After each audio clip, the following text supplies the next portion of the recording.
YouTube, what's going on?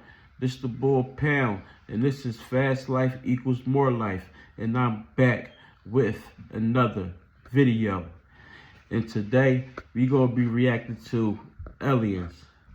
This is a big topic to me because this is one of the topics that I'm most curious about. And I want to learn more about because I know aliens is real, and I know they are walking among us as I speak. And I have a real big feeling that they're working with the government, or they are the government. So yeah, I just want to learn more about this world that we are living in, and I think you should as well. So yeah, like, comment, and subscribe, and let me know what y'all want me to react to. And the title is "The Alien Was Still Alive. We Couldn't Just Watch." Again, like, comment, and subscribe, and let's get it. Came across a craft that looked like giant Legos. It was probably about 50 feet by about maybe 30, 40 feet width. They were a type of human, more bluish in color, and very tall, about 6 or 7 feet. This is a crash. We're not told if this thing crashed or shot down. Imagine seeing a blue alien walking down the street. To, you triage walk into the store, you see a blue alien that's walking behind you. Triage all the devices. Bro, I'd probably piss on myself. Bro. Piss, poop, throw up. I'd probably do anything at once. Roswell and many other UFO crashes. Emery, welcome back to the program. Thanks for having me, George. Have you been on crash retrieval programs? Yes. Where? Well, I was stationed in New Mexico at Kirtland Air Force Base, and that's where one of their main facilities are. That they have these groups of individuals from all around the U.S. that will fly in depending on their specialty. I was part of a 3-man team that would be going there to evaluate the site, kind of like forensics, like when there's a death and they wall it all off. So the military gets there first, they wall off everything, secure the area, and then we get sent in before anyone else goes there to basically look at all the material in the craft. If there's any Imagine being the bodies, first what's safe to responder, touch, bro. what's not, Imagine being the first responder, and you gotta go investigate that motherfucker. You gotta go investigate that shit, see what's inside, and see if anybody's still alive. Oh my God, you gotta be paying me that chicken McNugget for me to do that, bro. No bullshit. Many different devices that are put in place. We're many hundreds of yards behind, setting up base camps to analyze the crash site, make sure it's even safe to approach first, using all sorts of different special cameras and whatnot to scan the areas with satellites to make sure there's no extraterrestrial biological entities still alive. And if they are still alive, to go in there and treat them first. And since, we were already examining many bodies, I was part of that project to distinguish, what type of ET this was, and was it safe to approach, and also along with the craft and the material that were around there, such as the devices, since a lot of them are consciousness assisted technologies that are linked biologically to the extraterrestrials. You don't want to conscious sense. So their technology is ran by their mind. That's your conscience. Yo, we think we doing something with this electric and motors and shit like that. They doing shit with their mind, bro. Oh yeah, I'm scared, bro. I'm scared, gang. Shut a craft off that might be keeping the body alive of the extraterrestrial. So there's a lot of these, it's basically a triage of the area. Is it safe to go? And if it is, then other teams come in. We're collecting debris, we're collecting devices, we're collecting bodies, and so forth. Why do they crash so often? Well, once any extraterrestrial manifests itself in a 3D, even if they're interdimensional, they still fall under the laws of our three-dimensional space. So they're not bulletproof, okay? They might be able to outrun us, form a gravity flux field around their craft, and, things happen. They're not perfect either.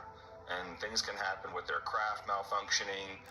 Most likely we shot them Right, down, to be honest. but they so smart. Yeah, using scalar infotopmetry and Why they energetic beam crashing? weapons. So there's a lot of this going on because the governments and corporations don't want anyone to know that these things exist, because if you do prove they exist, then you prove that they didn't get here by gas, coal, and oil. They got here by zero-point energy, free energy. And we want that energy. And that's what's, they're going to lose all their money, because then we won't have to pay our electric bills. What is scalar energy? Well, scalar infotopmetry has been used for a very long time. I usually don't tell people to read books or promote anyone, but Tom Bearden has a really good book on scalar infotopmetry, if you guys could look that up and get educated on it. But it's a special type of frequency that travels within time and space. So if there's a device, let's say in China, they can easily shoot it through the earth and vaporize just you. They can make, a huge earthquake off the coast there in Asia and create a tsunami. Or they can make a hurricane and have it take out Biloxi. So these weapons are very dangerous. There's only 6 of them that I'm aware of that's documented, and they have been used all the time. Anytime you see a real cataclysmic event, it's usually done by someone intentionally to demonstrate to another country, hey, if you don't give us what we want, we'll, wipe you out like we did Sumatra. This was just a test to show you what we're capable They of. playing a dirty game. The Japanese Yakuza has one. Of course, the United States has one. I do believe Brazil. Where did we get this technology? That's what I'm saying, bro. That's why I know the aliens are in the government, bro. Aliens are running the government, bro. How are they getting all this stuff, bro? It's not a coinky dink. It's not that just an alien craft crashes and then all of a sudden we got all these weapons that magically was inside the... No, bro. It's crazy, bro. You gotta start thinking about certain stuff, bro. Like what Big homie CC said. He said, real life is indeed stranger than fiction, gang. That's some real shit, bro. There's a lot of strange shit going on, gang. No bullshit. We developed it, and that's also other reverse engineered stuff that we found. So that's the downside of any type of extraterrestrial technology falling in the wrong hands. But don't forget, it also can be used to heal. It also can be used to clean up Fukushima in 20 seconds. So why are we not using this for the betterment of the planet is the question. When you're on a crash retrieval, what do you see? Well, I'll give you one example. Came across a craft that looked like giant Legos. It was probably about 50 feet by about maybe 30, 40 feet width. And it was crumbling, and it looked like it was made out of a meteorite, but very metallic, metal-like. It was actually in the ground a little bit. It dug up some soil. And we had approached this craft, and it's already been scanned by the satellites for radiation and other things. We were the first individuals to walk up on it. I've never seen a craft like this in the project, so it was kind of new for me. And it had broken cubits of it all over the place that were glowing, an orange glow, but was not emitting heat or anything. No smoke, nothing like that? No, there's no smoke, no dust. There was a lot of debris behind it, a few hundred yards, that was made up of all sorts of extraterrestrial devices and things like that must have fallen out. There were 3 extraterrestrial beings that were there. 2 were dead and 1 was on its way out. And they were a type of human, more bluish in color and very tall, about 6 or 7 feet.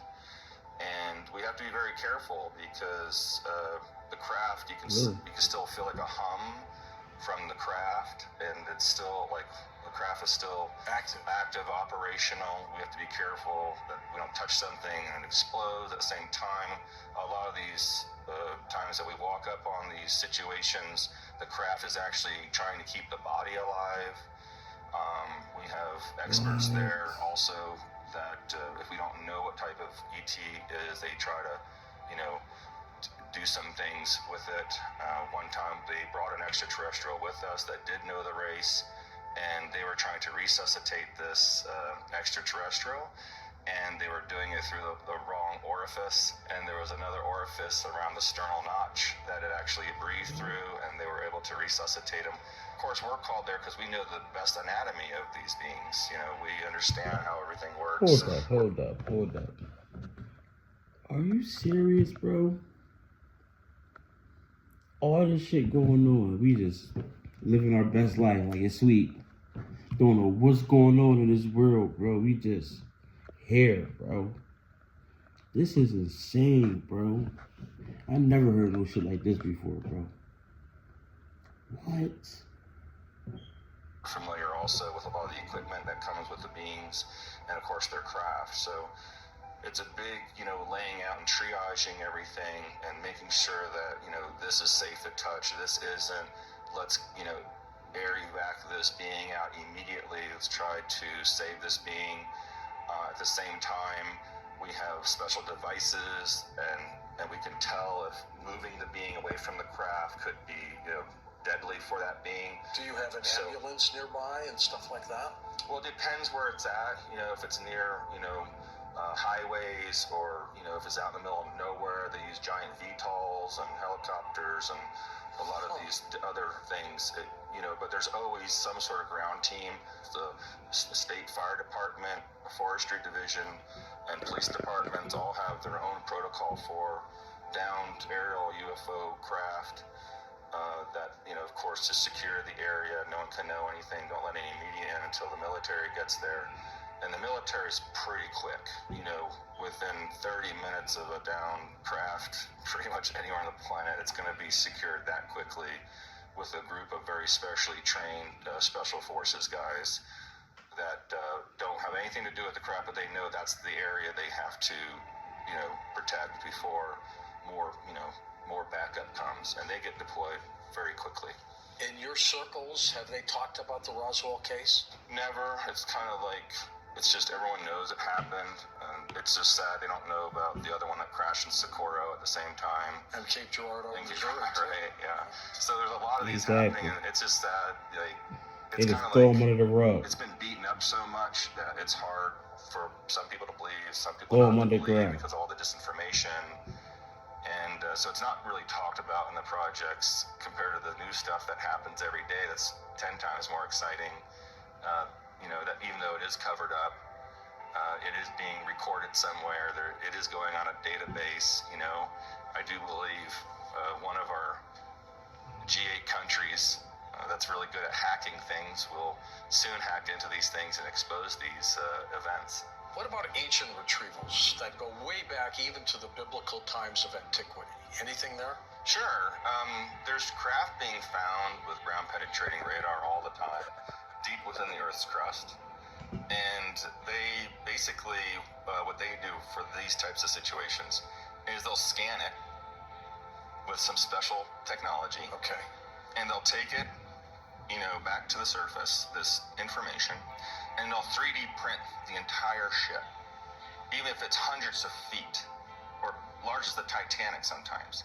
And they'll recreate and 3D print this whole thing and set it up, and use that for a couple years, practicing when we breach it and go in and go here and there, and what's this and what's that. And depending on, is it giving off some sort of energy signature we have to be careful of. So there's a lot that goes into it before they start drilling in the ground and going down into these crazy. Because some of these crafts, sometimes we don't understand how it got in granite. How did it get it? Did it just, teletransport to the wrong area and got stuck?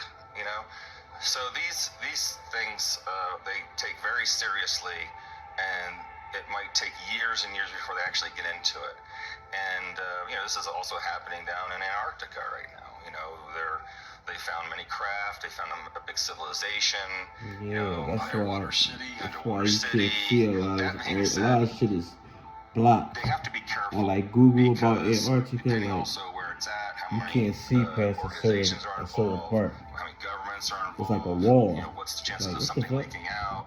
You know, they're really strict on, you know, right now, like who goes down there. It's also, they're putting in the disinformation campaign already down there of getting artifacts from, you know, the Mayans and from Egypt, and discombobulate the archaeologists that do go there later on and throw them off a little bit.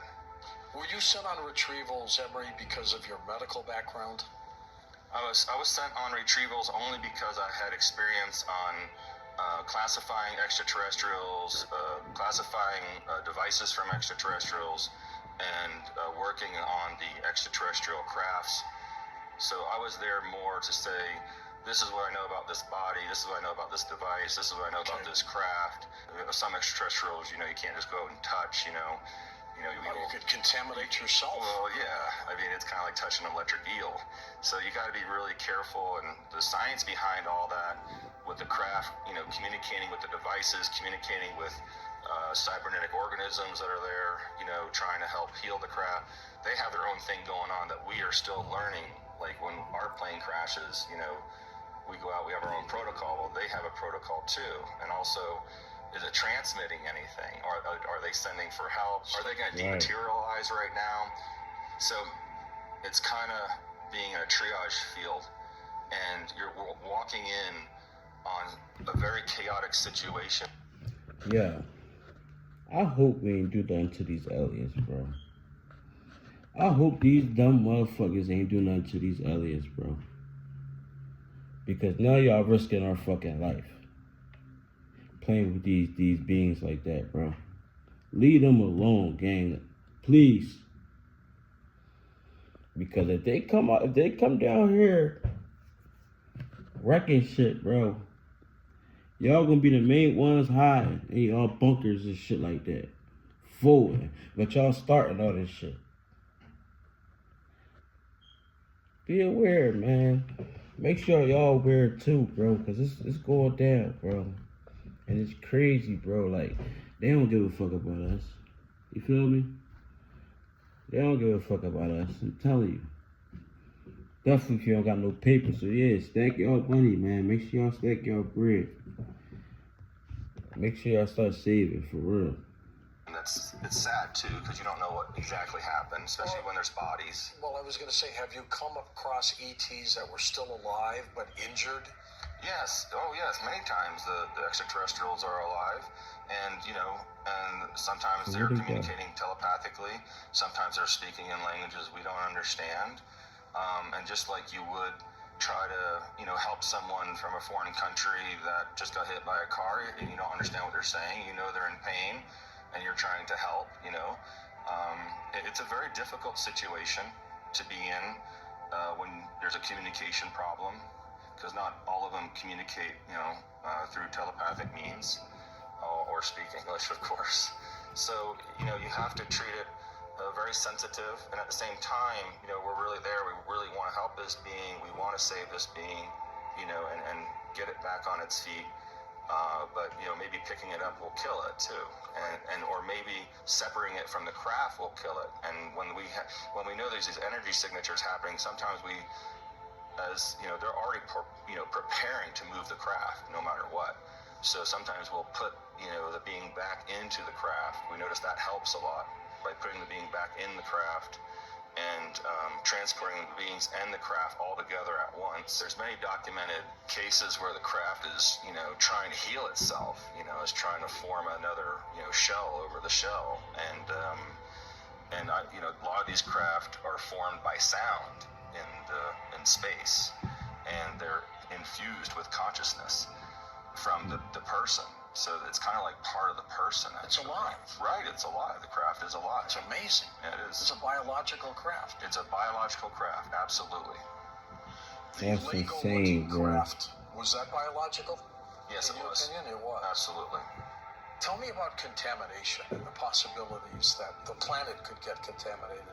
The craft are immediately put in these giant bubble-like tents, And what happens is, if there is any sort of like really bad like contamination where How would you it know? could spread. Well, we have these devices that scan the area with frequencies. Remember I told you about this? Right. That has a database of bacteria and viruses and things like this that we have to protect the planet regardless. And there has been times where they will sterilize an area and they will completely vaporize that whole craft just because there might have been a chemical or a biological agent. That's when they use special energy weapons and other things to vaporize that entire area without causing damage to the surrounding, minimal damage to the environment. Are you serious, bro? We got weapons like that? That'll just vaporize shit? Gone? What the hell is going on? Are we in 2026? Or 3016? Bro, this is getting serious. It's like a no-fly zone here because we're really evil species. Like anything that comes near our space, we want to shoot it down. So the craft have not been coming so much as they used to in the 50s and 60s, of course, and 40s, because we have now these neutrino light detectors on the satellites that pick up on different wavelengths of energy that we can pinpoint where they're at and shoot them down or vaporize them before they get there. So, and then you have the other extraterrestrials, which are highly advanced, that can just be right outside the door now. You wouldn't even know it in their mothership because it's cloaked and not giving off any energy. So there's many different levels of this technology. So they It's killing truly these beings, how bro. we're able to retrieve these That's craft. why they fucking with And us, how many bro. are we talking about? Since That's why these beings is messing with us, abducting us and stuff like that, because they killing us. Hundreds of crashes? Hundreds. And how many do They we probably know? trying to help us out. I don't know. Why would we Come be on, so bro. hostile? We can't allow the American people to know that they exist, because if they do, then it's going to destroy gas, coal, and oil and big pharma. So when you get onto the scene and they're alive, what do They you worry about do? gas Well, I and oil. first try to figure out if we, it's a joint thing. There's me and two other people, usually the first one's there, that walk up after it's been scanned, after we saw all the data, and if there are, alive ones there, we will approach the beings if it's safe, for us to, and try to communicate first. And after communication is done, and we see if we can offer assistance in any way, we ask questions if the being is able to communicate. First of all, where are you from? How did you get here? And how can we help the rest of your crew? We ask really basic questions that you would see kind of in pop culture, like you would with someone that got in a car accident. Do you comfort them? The ET? Of course. I mean, they know we're there being compassionate. They're not drawing weapons or anything like that. This is a crash. We're not told this thing crashed or shot down. We don't know when we get there. We're there to establish contact, to triage the extraterrestrials, and then triage the craft, triage all the devices that are there, because some of the devices are also alive as well. There's a lot of things going on at one point. Before the team comes in, we have to declare this area safe for everyone to come and do what they need to do. And safe just means, you're just not going to walk up and die, from the electromagnetic fields that still might be on, or the extraterrestrials, if, they're known to carry, different biological strains of things. We've had many bodies that, we worked on, and just like we have like bacteria on our body, that's not friendly. We have staph growing all over our body all the time, but our immune systems are so good we fight it off. So they also sometimes have, bacteria and viruses and things. So we have to be careful of that. And even though they might be a healthy ET, it's That's just scary, like it's a bro. contamination issue. It's a biohazard no matter what. If You you don't know like what this the video fuck they and you bringing want to from the see more other amazing planet. content, ahead and check out the next video on our channel. Yeah, y'all, but let me know how y'all like that video, man. I enjoyed that, and I learned a lot about that. So, again, man, like, comment, and subscribe. Fast life equals more life. And this the Bull Pound. I'm out. Holla at me. Let's get it.